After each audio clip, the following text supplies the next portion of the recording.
بسم الله الرحمن الرحيم. كل سنة وحضراتكم طيبين، ونحن في نهاية عام وبداية عام جديد، وبيتصادف وجود ولاية جديدة للسيد رئيس الجمهورية. نتعشم إنها تكون ولاية موفقة ولصالح شعبنا الطيب الصبور.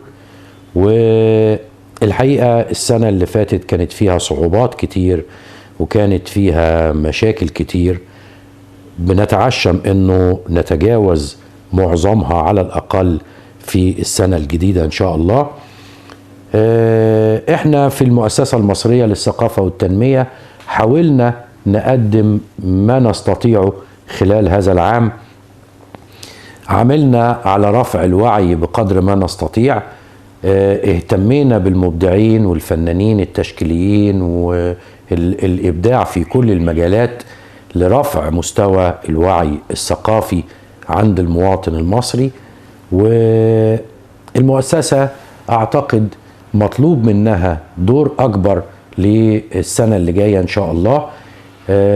بشكر كل القائمين على أمر المؤسسة والعاملين بيها، وعلى رأسهم المبدع الشاعر أحمد أدري اللي هو أمين عام المؤسسة وشاعر مبدع الحقيقة ووطني من الطراز الأول.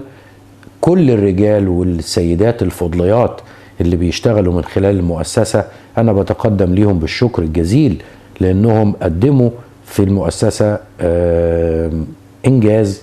أنا بعتقد أنه المطلوب منهم العام القادم أفضل وأكتر، وإن شاء الله نبقى متواصلين دايما مع جمهورنا الحبيب وشعبنا الصامد البطل المناضل. وبهذه المناسبة كمان عايز يعني أقول لحضراتكم إن احنا كل الدعم والدعوات لأهالينا في غزة، أهالينا الفلسطينيين اللي بيتعرضوا لجريمة إبادة جماعية من الغاصب المحتل الكيان الصهيوني الغاصب. هذا موقف المؤسسة وهذا موقف مصر الداعم دايما للقضايا العربية وقضية فلسطين بالتحديد، لأنها القضية المركزية لأمتنا العربية والإسلامية. بتمنى لهم مزيد من الصمود والتصدي لهذا الجبروت، وبتمنى أنه يصحو ضمير العالم ليقف بجوار الحق بجوار فلسطين. شكرا.